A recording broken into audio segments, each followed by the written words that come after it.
Selamat malam sahabat Santosa Asih Ministry. Apa kabar sahabat pada malam ini?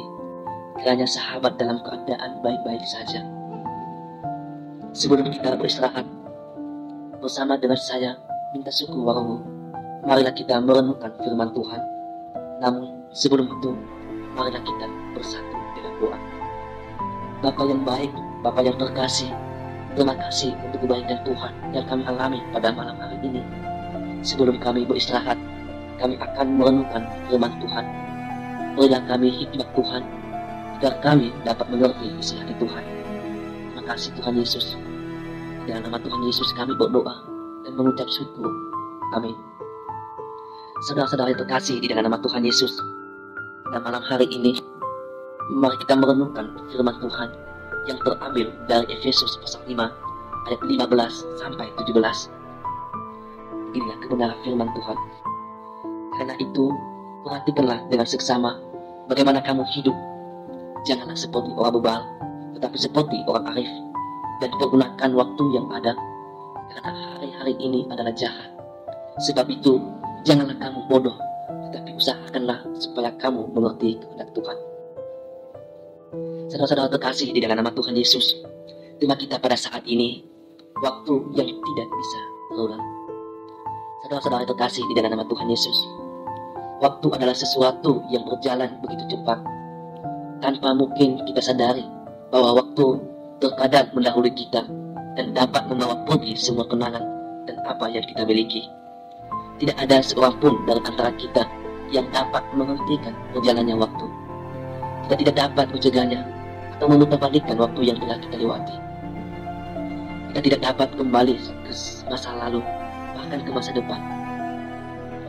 Ibaratnya waktu adalah sesuatu yang sangat berharga, dan tidak boleh sedikit pun kita menyanyiakan waktu yang kita punya. Bahkan ada slogan yang mengatakan bahwa waktu adalah uang. Saudara-saudara terkasih di nama Tuhan Yesus, di ayat ini di mana diajarkan kita disuruh untuk memperhatikan bagaimana kita hidup.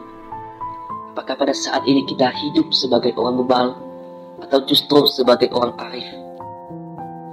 Orang bebal adalah orang yang suka untuk mengerti, tidak cepat untuk menanggapi sesuatu dan suka untuk diberitahu, berbeda dengan orang arif. Orang arif merupakan sikap hidup seseorang yang bijaksana, cerdik dan pandai. Orang arif juga merupakan bagian hidup dari anak-anak terang. Orang bebal akan sulit untuk menggunakan waktu yang dimilikinya dengan sebaik-baiknya. Namun, orang arif akan pandai menggunakan waktunya dan tidak akan menyanyiakan waktu yang dia miliki. Lalu pada saat ini, apakah kita hidup sebagai orang arif? Ataukah justru sebagai orang bebal yang tidak dapat mempergunakan waktunya dengan baik? Saudara-saudara terkasih di dalam nama Tuhan Yesus, kalau kita lihat dari ayat 16 katakan bahwa dan pergunakanlah waktu yang ada, karena hari-hari ini adalah jahat. Saudara-saudara terkasih dengan nama Tuhan Yesus, hari-hari yang kita lalui adalah jahat. Hari yang telah kita lalui tidak dapat kita ulang. Ketika kita telah melakukan suatu kesalahan, hal yang dapat kita lakukan hanyalah menyesalinya. Oleh sebab itu, kita harus mempergunakan waktu yang ada dengan sebaik-baiknya, agar kelak tidak ada penyesalan dalam diri kita. Ketika kita bisa mempergunakan waktu dengan baik, kita dapat menjadi berkat dan contoh bagi orang lain. Oleh sebab itu, marilah kita mempergunakan waktu yang kita punya dengan sebaik-baiknya, agar kita bisa menjadi contoh dan berkat bagi sesama. Mempergunakan waktu dengan sebaik-baiknya dalam kehidupan sehari-hari sangatlah sulit. Oleh sebab itu, kita juga harus mengatur setiap kegiatan yang kita punya, atur berdasarkan prioritasnya. Jangan sampai kita meninggalkan suatu tanggung jawab yang penting hanya karena kita tidak dapat mengatur waktu. Saudara-saudara terkasih di dalam nama Tuhan Yesus, kalau kita lihat dari ayat ke-17 mengatakan, sebab itu janganlah kamu bodoh, tetapi usahakanlah supaya kamu mengerti kehendak Tuhan. Saudara-saudara terkasih di dalam nama Tuhan Yesus, orang bodoh adalah orang yang sudah tahu apa tugas dan tanggung jawabnya, dan sudah mengerti apa prioritas dalam hidupnya, tapi tetap lalai dan tidak bertanggung jawab atas apa yang harus dikerjakan. Salah satu hal yang harus kita pahami dalam kehidupan kita adalah mengerti kehendak Tuhan.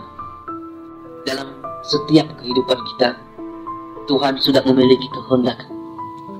Jangan biarkan waktu itu berjalan dengan cepat melewati kita, sehingga kita tidak sadar apa yang telah terjadi pada hari ini dalam kehidupan kita. Saudara-saudara terkasih dalam Tuhan Yesus, demikianlah firman Tuhan pada malam hari ini. Marilah kita bersatu di dalam doa. Bapa yang baik, terima kasih untuk firman yang kami dengar dan yang kami renungkan pada malam hari ini. Berilah kami pengertian untuk mengetahui dan memahami kehendak Tuhan setiap hari. Dalam nama Tuhan Yesus kami berdoa dan mengucap syukur. Haleluya. Amin. Sahabat, sampai saat ini, bila sahabat membutuhkan dukungan doa, sahabat dapat meninggalkan komentar pada kolom komentar di bawah ini. Tuhan Yesus memberkati.